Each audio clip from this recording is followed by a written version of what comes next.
Robert J. Wright and Aaron McCarty online at 710keel.com, and you can always, for free, download the Radio Pub app for your smartphone. Robert and Aaron, she's on vacation. I think I just said that.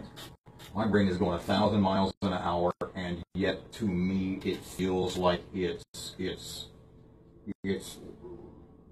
slow as a glacier. I have been since we set this up a couple of days ago. I have so been looking forward to having you two back again. I am talking about State Representative Cedric Glover and Registrar of Voters Ernie Robertson to talk about, you guys were in about, what was it, Cedric, about less than a year ago. Less than a year ago. Doing an hour on the history of Shreveport and the Arklatex, and it was absolutely awesome. And when I talked to Ernie, and you had said, Cedric, you just get in touch with Ernie. I'll come in when he's available. Absolutely. And so I chatted with you, Ernie, a couple of days ago, and we settled on today, Friday morning at 8. And I was so looking forward to both of you being here. Thank you.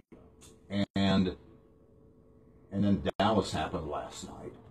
And I started thinking, we were going to talk about Shreveport history and stuff. And then I saw the Dallas story last night and more stuff this morning. And I was thinking about how do we tie Shreveport history into that, into relating it to last night's occurrences, as far as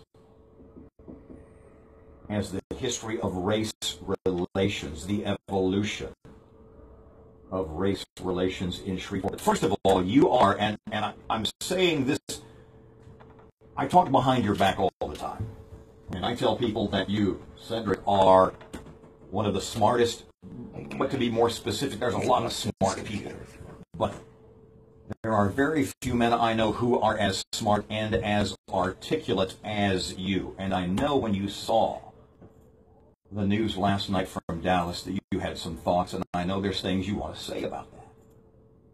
Well, like I'm sure most people, I have spent most of this week just completely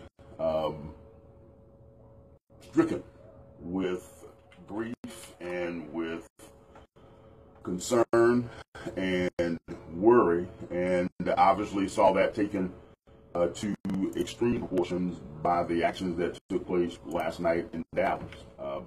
There is no doubt that what has gone from isolated incidents now is a definite trend of activity across this country that has been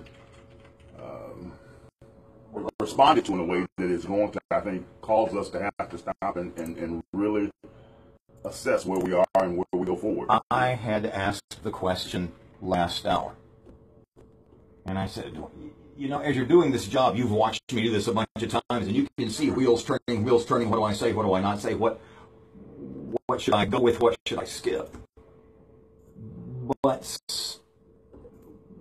from what you just said, I'll repeat what I said last hour. It scares me to death that this could be, I said, could this be the beginning of stuff like this?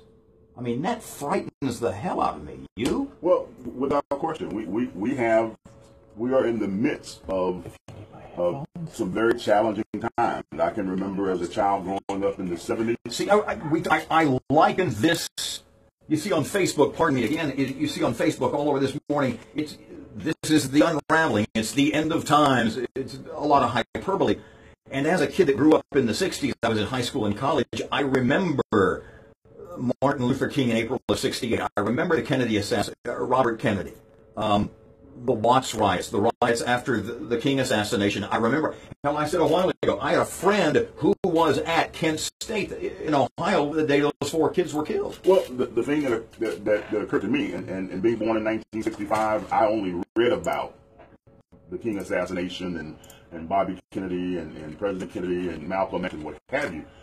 But what I do remember as a elementary, middle school age kid was the Manson murder and Helter Skelter, and watching that miniseries and then reading that book and getting behind the whole concept of Charles Manson's vision was for a race war. and that what he thought that they were going to kick off by directing those murders was a conflict between the races in this country that would ultimately elevate to a point where he, Charles Manson, would be able to step forward into the power vacuum and become the supreme leader. And so that was a thought that occurred to me last night. And conceivably, these shooters last night were no less crazy than Charles Manson. No less crazy than Charles Manson, and probably with some similar vision in terms of what their actions ultimately could potentially result in. And that's what I find so very challenging and frightening about this situation, because there is no doubt that we have issues and problems and challenges that we got to address. But this is not the way in which you go about responding to those things if you want to actually see the problems themselves solved and addressed. Does it concern you? Rhetorical question, obviously. It seems there is no space, no room, no place right now for a reasonable voice. Well, I'll tell you what I have been impressed by, and that is the leadership that I've seen displayed from last night through this morning by the mayor of Dallas and the chief of their police department, because those are the voices within a local community that do represent the leadership of that community, and the reasonable voices that need to be there at the forefront, helping to give context and comfort and ultimately a path forward for how it is that we manage to come together as a community to be able to address these things. Do you think in some way, in a great way, in a large way, in a hopeful way, that things like the events of the last 5 days will show to the world and show to each other what the real heart and soul of America is? Well, that's where we are right now, and that is that's that question. And I'm hoping. I always believe in the potential of the American ideal. Goes back to exactly what we were celebrating just a few days ago, and that is, this is the first place on the face of the earth, while it only applied to white males who were above the age of 21 who owned property. But it was the first time that anyone ever said that all of those guys could be equal.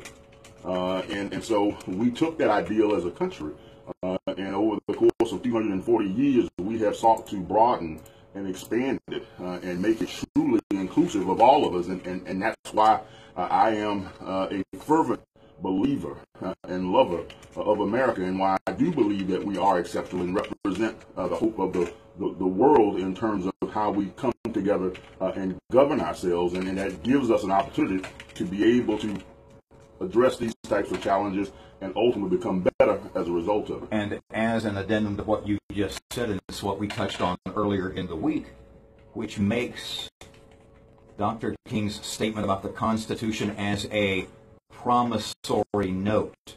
If you say that, if you really ponder that, there is such a power to that statement. Well, it's what drove men like my father, who joined the military to fight for this country and defend rights and freedom that were not extended to him at that time, as a black man born in Memphis, Tennessee, who traveled to Barksdale Air Force Base and met a country girl from Northern Kettle Parish. But he understood that the potential for the greatness of this country was there. He was committed to seeing that promissory note being fulfilled, and he worked along with many others to advance the country further, so that his progeny, yours truly and others, would end up coming closer to that ideal. About 6 or 7 minutes ago, Ernie, remember when I said one of the most articulate, how to get a sense of that, aren't you? Yeah. How many times, if you had a penny, if you had a nickel, if you had a dollar, we're talking behind your back now as soon as you turn around. If you had a dollar, every time you heard him over the years refer to himself as just a country boy from Cooper Road. Yeah, I've heard that statement. I didn't believe it the first time I heard it, but It's still not like Registrar of Voters Ernie Robertson and State Representative Cedric Glover. We're going to take a break. When we come back, you know what we're going to talk about a little bit. Well, a little bit of Shreveport history, but specifically, I want to talk because both of you have spent your lives here. doing everything you can, both in community efforts, civic efforts, in working for the city, and, well, you, the city, and the state, to make this a better place. But I want to talk a little bit about the history of race relations in Shreveport, especially in your lifetime and obviously in ours. News Radio 710 KEEL, Matt Sports, just a couple of seconds away, 19 past 8.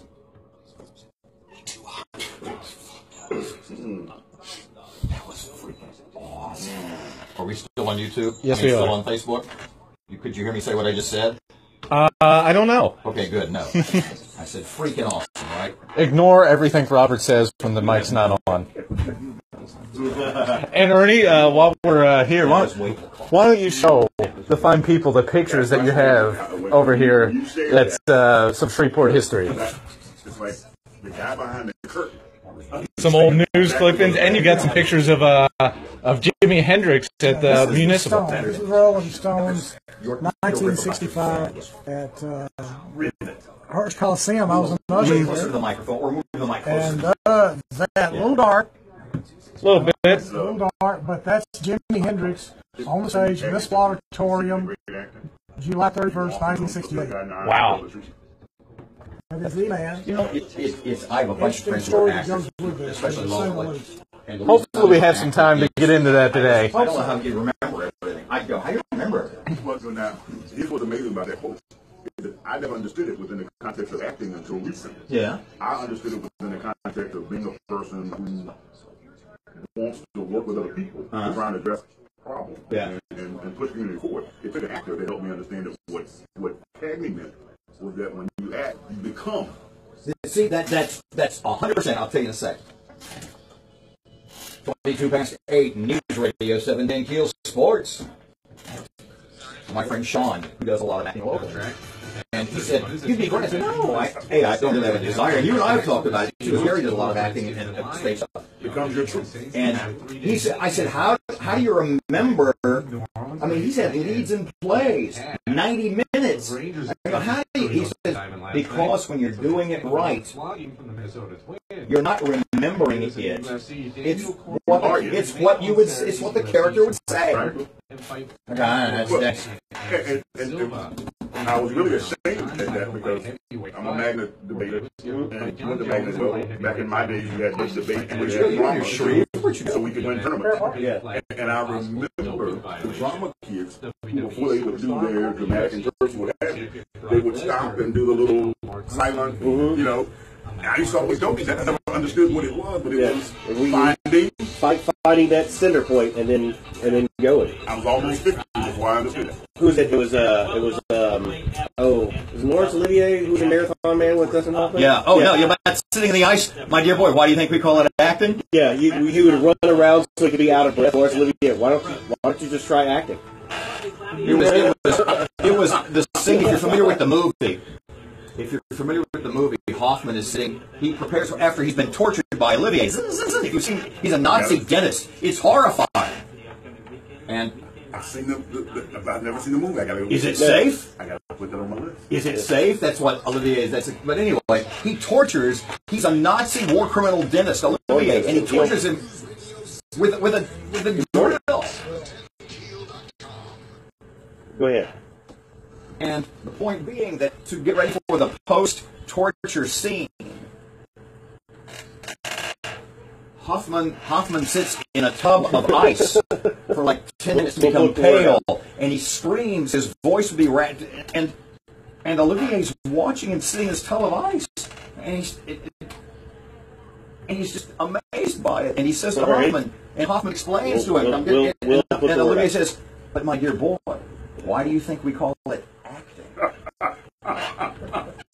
Which I think is an awesome line. All right then.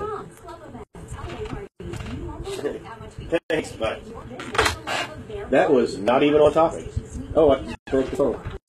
It'll be all right. It's brilliant. Thank God we got all of our phone calls out of the way early. Yeah. Before you killed it. Yeah.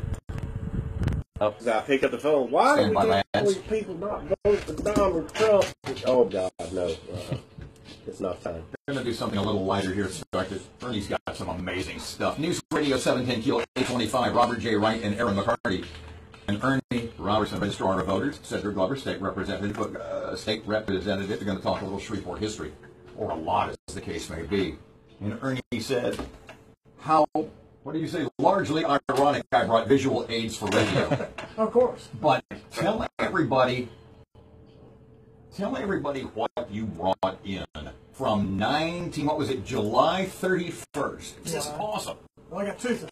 I got July 31st, 1968, two photos of Jimi Hendrix on the stage, Municipal Auditorium. Have you seen these? Have you seen these? Oh my God. A little dark, but he was here. But the real story is who was with him and where he was the day before, and the fact that he was really edgy about being in the South.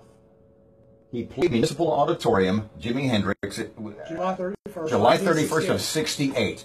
Until the other night when I did a little research on, I had in a million years, I mean, who's ever heard of the band called Soft Machine? Who the hell is that? All right. Well, actually, it's a title of a William S. Burroughs work. You remember William S. Burroughs? The Beat Generation writer, intelligentsia, and they got the name from him. It was actually a band from England. The producer for both Hendrix and Soft Machine was the same producer. They had already played together. Burroughs was what? Naked Lunch was his... Naked Lunch okay. was his big one. And they had already played together throughout Europe and the French Riviera. But the real key was that supposedly, when he was here, there was a guitar player, possibly still at that time, with Soft Machine, that we know from a completely different group, and you wouldn't believe that he was actually old enough to be in the second group, or young enough. I can't remember. Oh, Yeah, I know. Give me a hint. All right. Well, how about that? That didn't help me at all. That didn't help. Okay, my sound effects didn't help. Well, it was a guitar player, and he later played for the Police. Either Stuart Copeland or Andy Summers? Very good. Andy Summers. Andy Summers. Born in 1942, which is another amazing thing.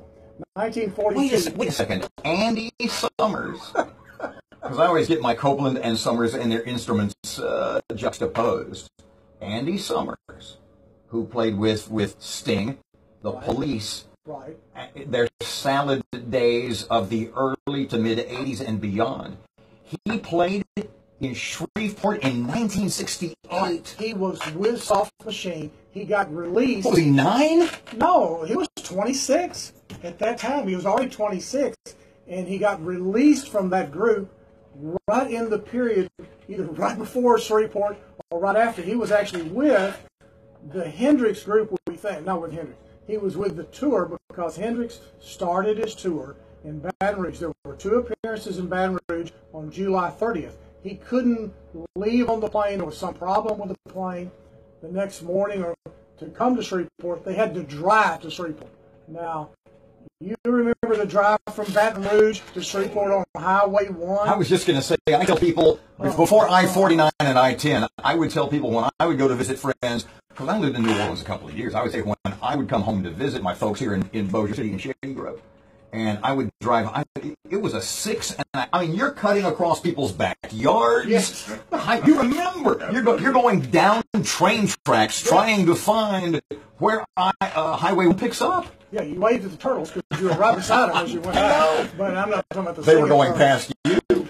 And so that's true because you were behind all those cotton machines. But the point is, they had to drive up here. They get to Shreveport. This is Hendrix, and I assume the Soft Machine was in another car. And I can imagine Jimi Hendrix wanted to ride all the way to Shreveport, Louisiana. He was pretty upset about having to go through all of this. But they get here, they do the show July 31st, 1968. Now, my friend Rodney, God bless his soul, my friend Rodney tells me I was there. I don't really remember that. But I do remember that line about the loudest band they'd ever heard, because I was an usher at Hearst Coliseum whenever the Stones were there, which leads to the second thing. I was actually an usher beginning in 1965, so I've heard some loud bands. And some bands that couldn't understand what was going on, obviously, because it was Hearst. Yeah. But the point is, I did remember a group like that, but I don't remember that particular concert. And you know how things are. And you lived a conservative youth. You were a very conservative and staid young man. I'm stunned that there are that's absolutely true. portions that you don't remember. Probably age kicking in and not That's what I like to believe. and not effects from a wild time. Oh no. News Radio 710 KEEL. Going to news break. When we come back, lots more to talk about on both sides with Ernie Robertson and Cedric Glover, and also the latest from Dallas as the hour